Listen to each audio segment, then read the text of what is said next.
How I got started, a woman was writing a gossip column for the White Center News, which is one of the various papers that Robinson puts out. And she had to leave.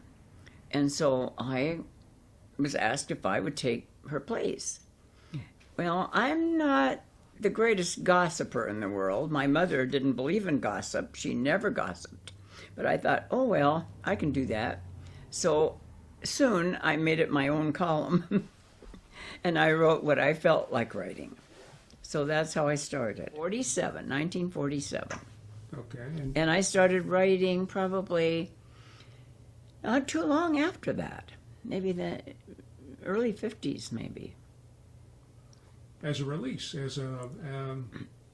Yeah, first I had that column, and then I had to give it up because when I had 4 children, I went for my master's degree and was teaching as well. So I didn't write during that time.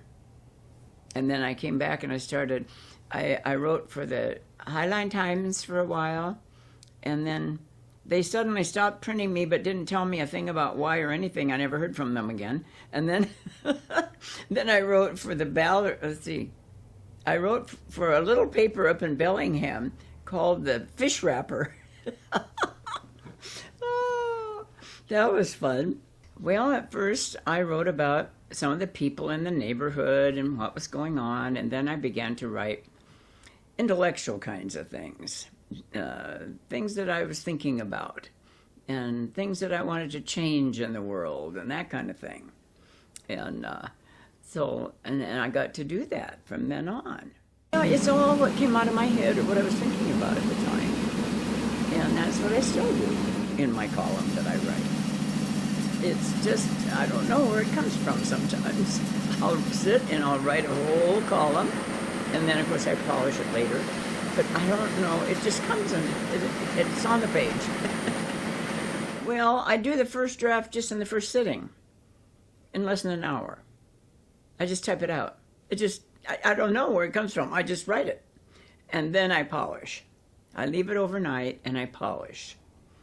And I've gotten to the point where I'm skilled enough now, I don't have to think about not putting I at the beginning of a paragraph, never starting any paragraph with the same word twice. It just flows now, because I've done it so much. Well, it's a wonderful release. I go on the comedy stage also for release. It's wonderful to let things out and your worries are gone.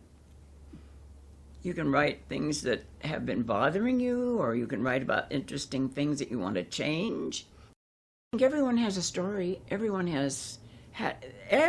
could write, actually. But maybe they're not, they don't feel the urgency that I do. I don't think there's any part of it that I don't look forward to, because I love writing. I write in my diary, I write this friend, and that's another diary that I sometimes save from the email. And I don't know, it's just something that's part of me. I've never had writer's block. Not that I know of. I hear people talk about it, and I think it would be horrid, but I've never had it. I hope I never do. Sometimes I look at the columns I've written and I think, did that come out of me? That's how I feel. I think someone's channeling me. In the morning when I first wake up, my mind is whirring. It's whirring with ideas and thoughts. And it never stops. I'm just full of things in my head when I sit down and think about it. I write so many varied things. Anything that just comes into my mind, that I want to write that day. And it just runs the gamut. Sometimes it's a trip that I've taken, or a movie I've seen, or something that sparks something, or I don't know, it just, I've always got something going. I don't quite understand how I can keep writing every week. You'd think I'd run out of things to write about, but I never do. There's always something else. I'm an old school teacher at heart, And anything that I write, I feel like I should be teaching somebody something. Otherwise, what's the point? Yeah, because that's the purpose of aging, is to share your wisdom. And if you're cooped up in a retirement center, you know, I go there to give talks. I don't want to go there to live and pay to be talked to. I go there and get paid to talk. And until I can't do that anymore, why, that's the way my life is. I'm going to be active. I think that anything you do outside your family and friends, you should be paid for. Yeah. And people my age are expected to give it away.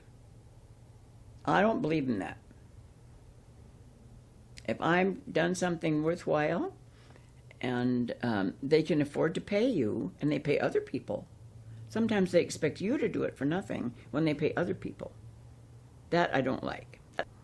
So many times, women particularly are expected to volunteer for nothing.